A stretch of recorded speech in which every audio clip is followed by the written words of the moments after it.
Assalamu alaikum warahmatullahi taala barakatuh. Nipe muda wako kidogo nikuelekezee jambo hili.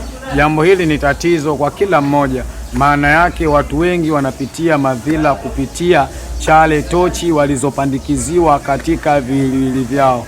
Chale tochi zinakufanya wewe unapoingia mji wa aina yoyote au mkoa wa aina yoyote, watu wanatambua kuwa hapa kaja mama fulani au kaja mtu fulani. Theni unaanza kuhusudiwa sababu anajua ushafika mzigo wetu na gari letu. Namna ya kujiondoa kitu hiki, manake kinapandikizwa katika mwili wako kama GPRS, manake inakuwa imepandikizwa katika mwili wako. Kila utachokifanya wewe mambo yako yanakuwa magumu, maradhi haishi, shida haziishi.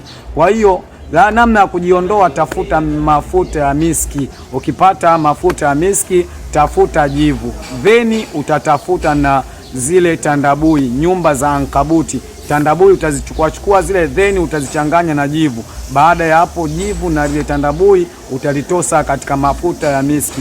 Theni utatumia siku 3.